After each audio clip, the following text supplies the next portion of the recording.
Dalam catatan sejarah, setelah Untung Suropati gugur melawan penjajah Belanda, berita tentang Pasuruan hampir selalu tampak menyedihkan. Apalagi perjanjian-perjanjian antara Raja Mataram dan kompeni semakin menyengsarakan rakyat. Karena dalam perjanjian-perjanjian itu, Raja Mataram banyak melepaskan daerah bagian timur dari Pulau Jawa. Namun sebelum itu, penguasa Giri Gresik yang dikenal dengan sebutan Pangeran Singanegara memberi amanah untuk membuka daerah baru, membentuk sentral kekuatan sebagai antisipasi terhadap tantangan syiar agama dan taktik strategi melawan penjajah Belanda di kawasan Keraton Pasuruan kepada seorang pejuang berdarah Arab yang juga keturunan Rasulullah, yaitu Sayyid Sulaiman bin Abdurrahman. Pangeran Singanegara dan Sayyid Sulaiman kiranya sudah membaca situasi bahwa melawan penjajah Belanda tidaklah mudah, namun harus menggunakan taktik yang variatif. Pembukaan daerah baru yang akan didirikan pesantren merupakan sarana yang efektif dan bisa menjadi salah satu alternatif strategis melawan penjajah. Di samping juga untuk membumikan syariat Islam di tengah masyarakat. Dan daerah baru tersebut kelak dikenal dengan nama Sidogiri. Di Pasuruan, Sayyid Sulaiman melakukan pembukaan daerah baru di 3 tempat, yaitu Sidogiri, Kanigoro Gambir Kuning, dan Kebonjang. Dalam pembabatan Sidogiri yang masih berwujud rimba, Sayyid Sulaiman harus berjuang dengan sungguh-sungguh, tidak hanya menebang pohon-pohon dan semak belukar, tapi juga harus bertarung melawan bangsa dari makhluk lain. Sebab Sidogiri saat itu masih sangatlah angker, bahkan menjadi markas bagi makhluk lain tersebut.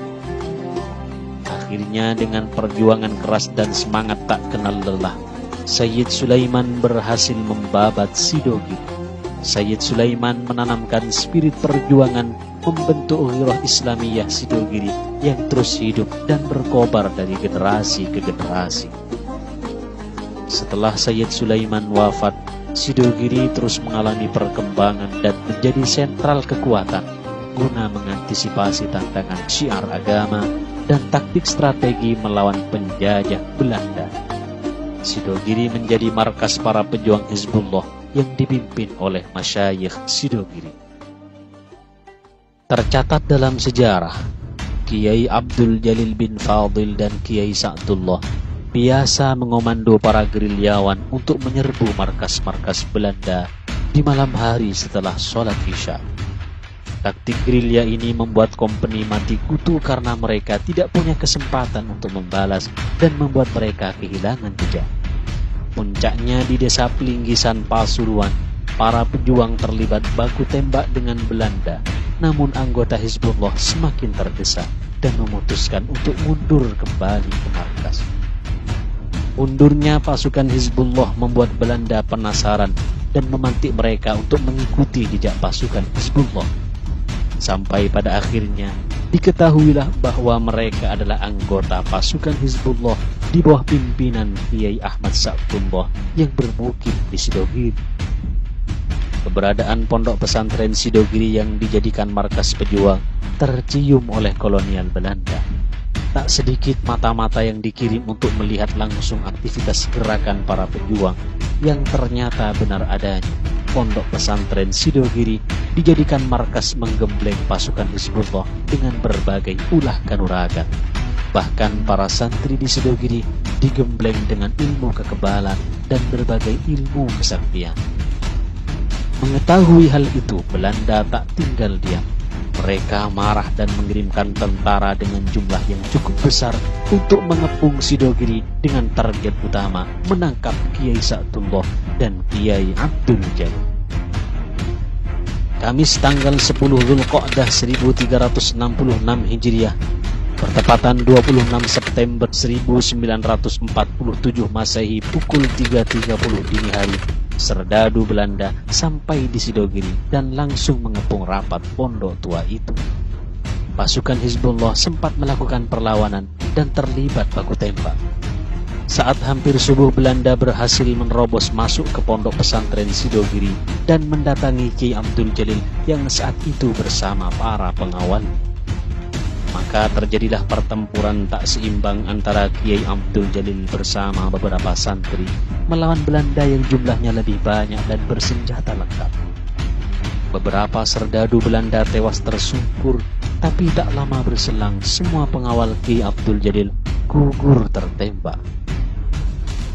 Belanda sendiri kewalahan menghadapi Kiai Abdul Jalil yang ternyata tidak mempan ditembak meskipun diberondong. Sampai akhirnya dengan kemarahan yang sangat memuncak, mereka berhasil menangkap Kiai Abdul Jalil dan dengan beringas menembakkan peluru-peluru ke beliau hingga akhirnya beliau gugur sebagai seorang syahid. Kekejaman Belanda tidak cukup sampai di situ. Jenazah Kiai Abdul Jalil diseret dan dibuang di sungai Sidogiri sebelah barat. Konon tetesan darah Kiai membuat air sungai saat itu menjadi harum semerbak. Jenazah Kiai Abdul Jalil baru ditemukan sekitar pukul 9 oleh hadam beliau bernama Dhafir. Kiai Abdul Jalil wafat pada hari Kamis tanggal 10 Dzulqa'dah 1366 Hijriah, bertepatan 26 September 1947 Masehi, sekitar pukul 6 pagi.